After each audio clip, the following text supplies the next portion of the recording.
예수님의 제사장, 대제사장 기도라 불리는 요한복음 17장의 마지막 기도의 내용입니다.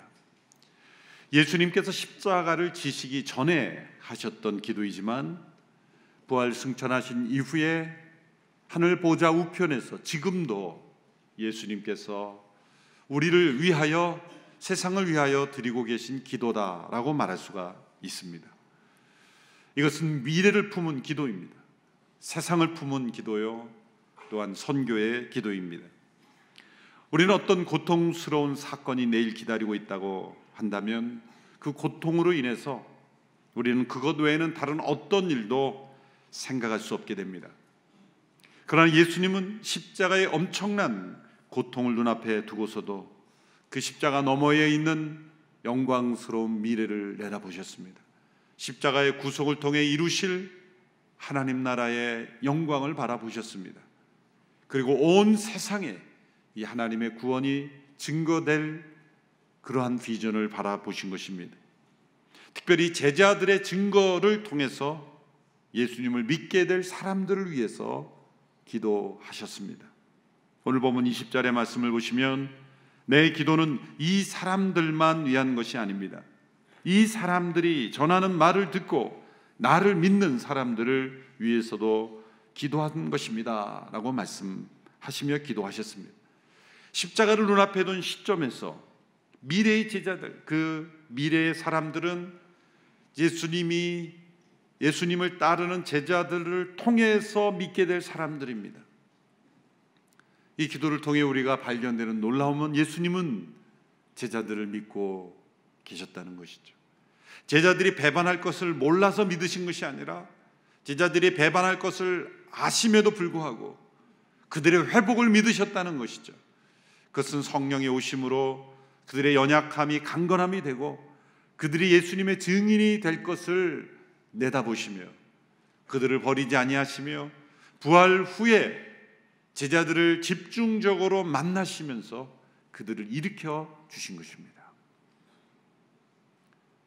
이러한 예수님의 비전은 제자들의 연약함을 통해 포기될 수 없다는 것입니다.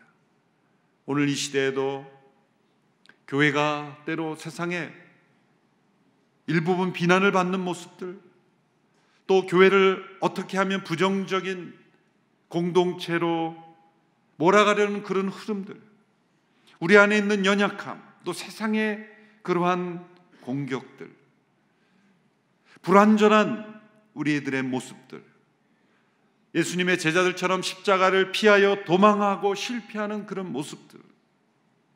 그러나 예수님은 교회를 통해서 이 세상이 그리스도를 믿게 되고 그리스도를 알게 되고 그분의 영광을 보게 되기를 여전히 기도하고 계시다는 거예요. 예수님은 교회를 포기하지 않으신다는 거예요.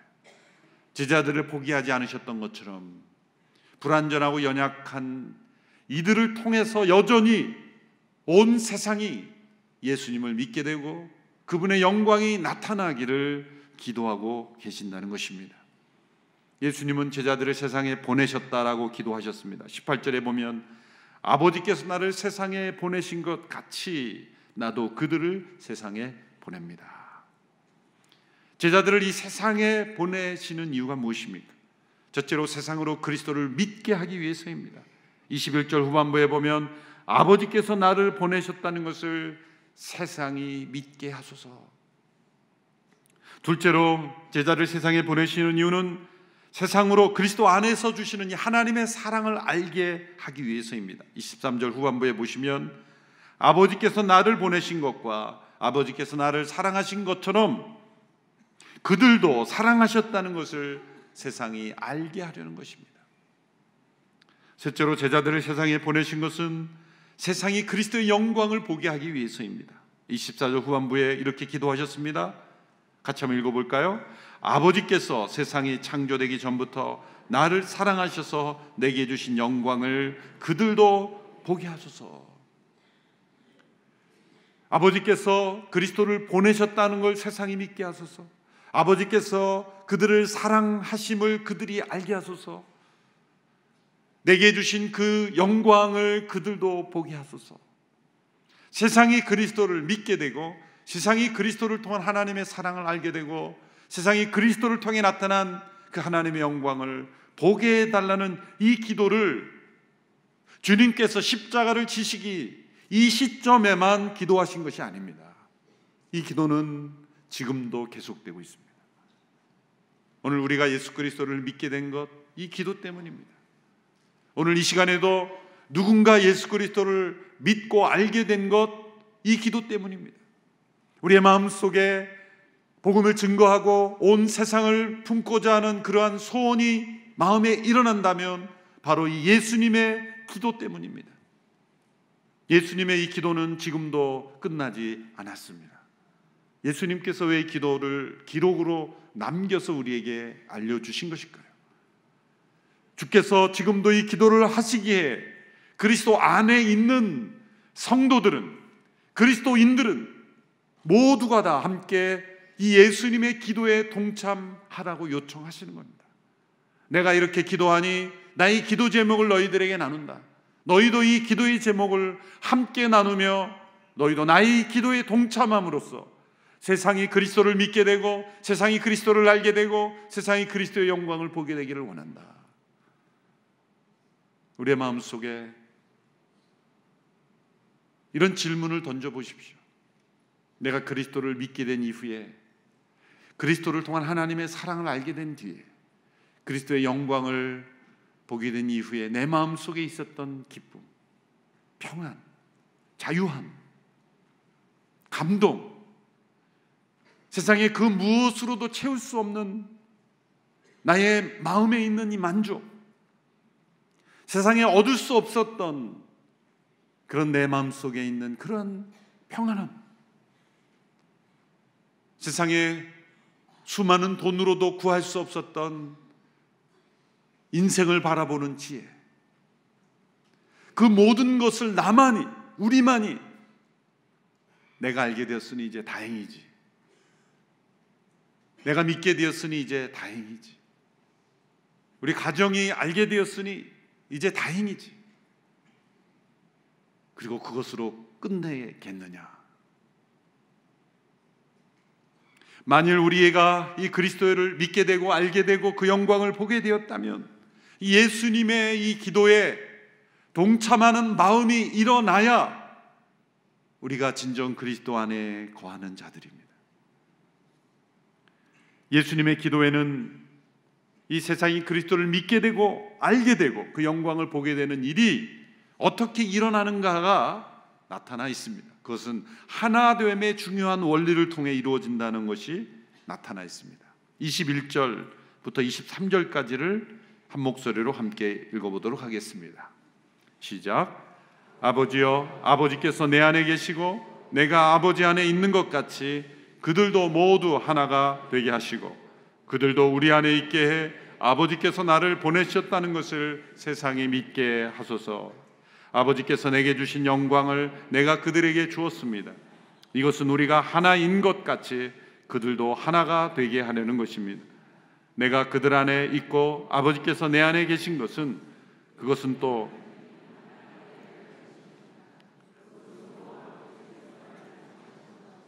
그들도 사랑하셨다는 것을 세상이 알게 하려는 것입니다. 아멘.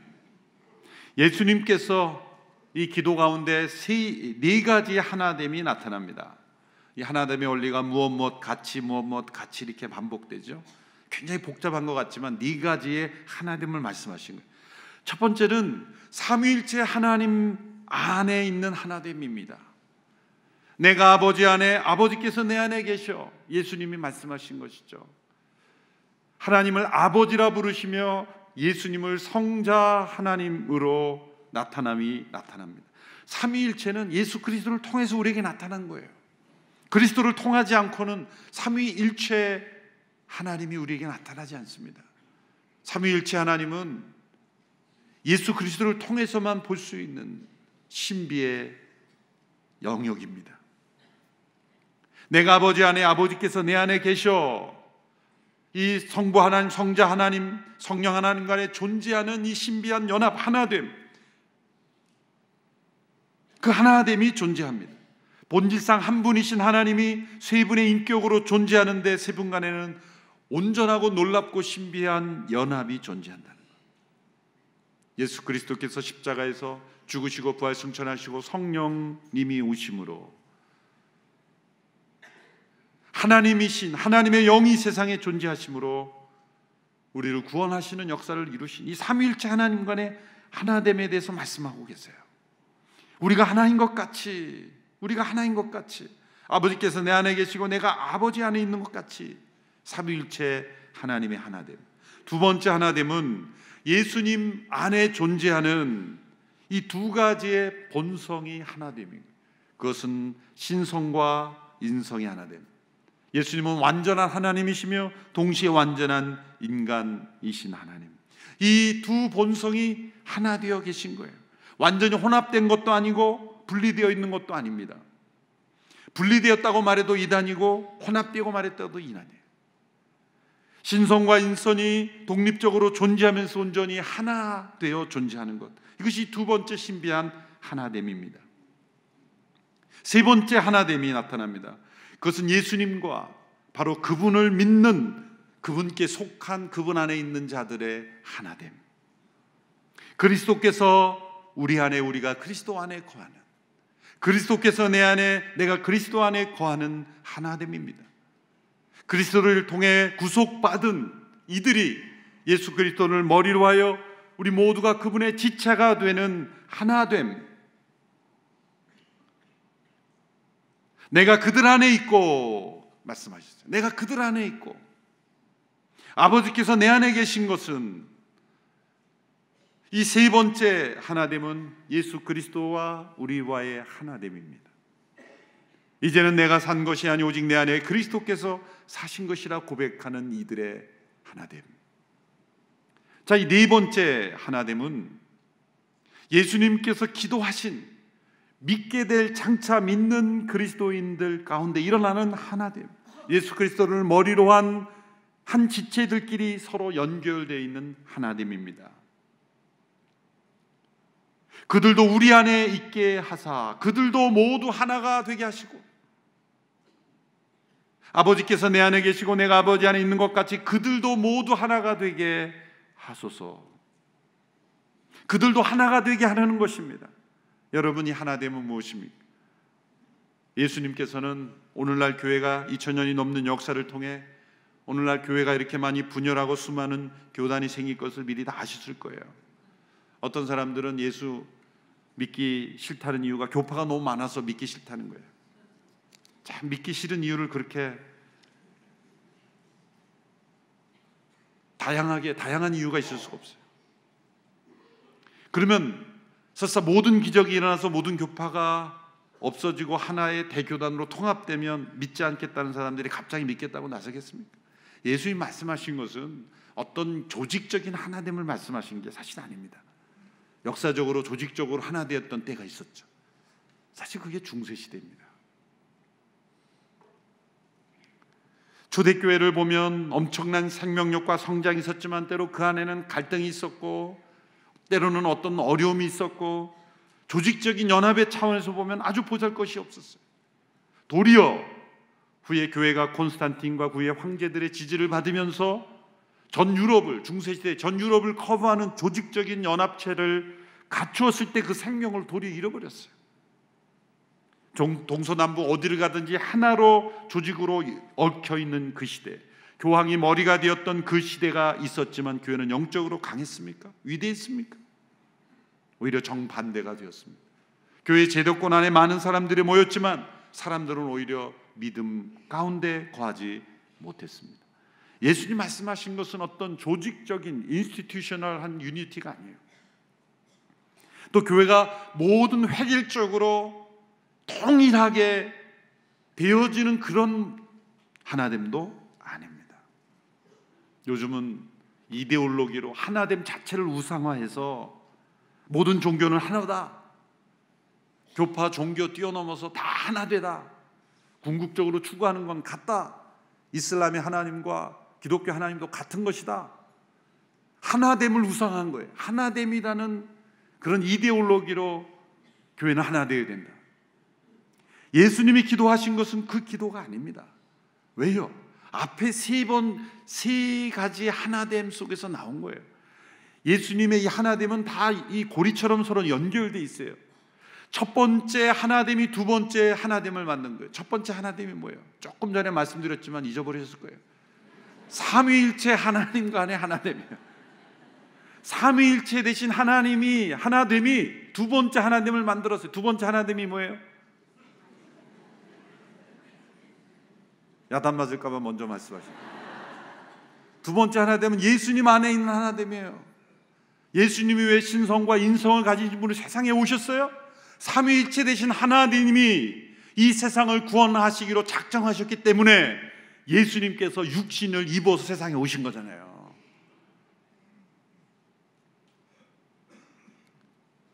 희생을 어쩔 수 없이 한 게 아니라 자원하는 마음으로 삼위일체 되신 하나님의 그 하나됨이 성육신 하시는 예수 그리스도 안에 신성과 인성의 하나됨이 이루어진 거예요. 예수님이 안에 신성과 인성을 가진 하나됨이 있었기 때문에 그를 믿는 모든 이들이 그리스도와 하나 되는 일이 일어날 수 있는 거예요. 그렇죠?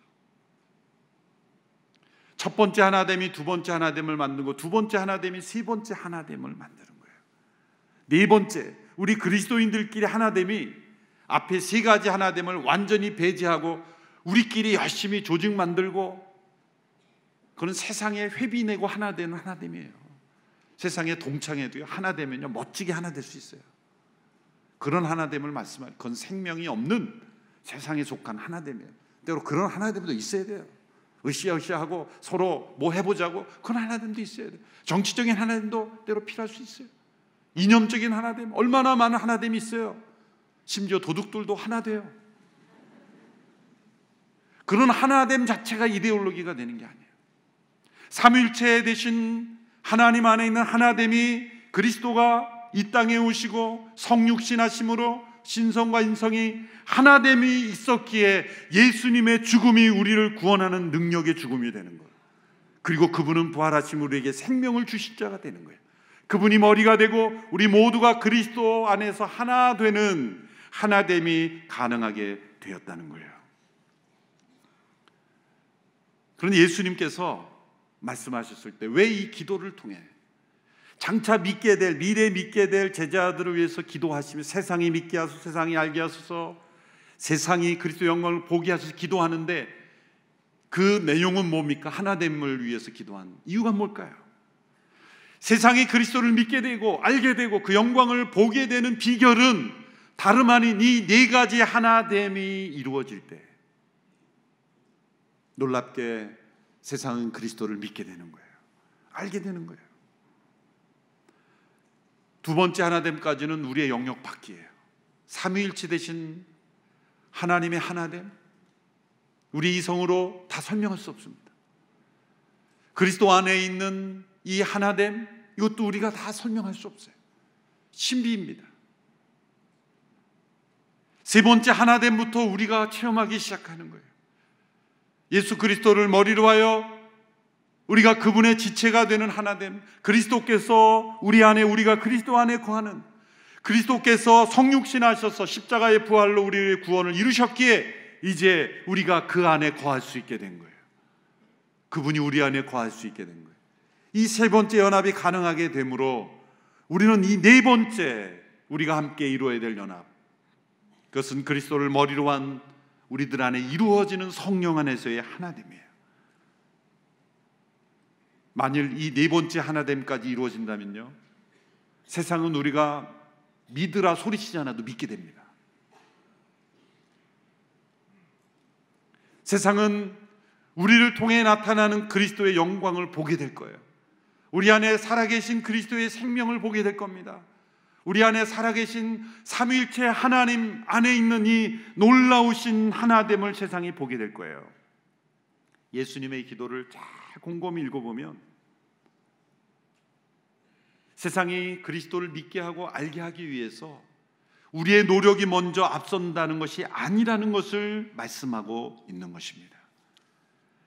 우리가 해야 할 것은 그리스도께서 내 안에, 내가 그리스도 안에 거하고 그리스도께서 우리 안에, 우리가 그리스도 안에 거하는 이 연합을, 이 하나됨을 온전히 경험할 때는 네 번째 하나됨이 반드시 일어나고, 네 번째 하나됨을 통해 놀랍게도 세상은, 우리가 만나고 우리가 경험하는 이 세상 가운데 있는 모든 사람들은 그 하나됨 속에 들어오게 된다는 거예요.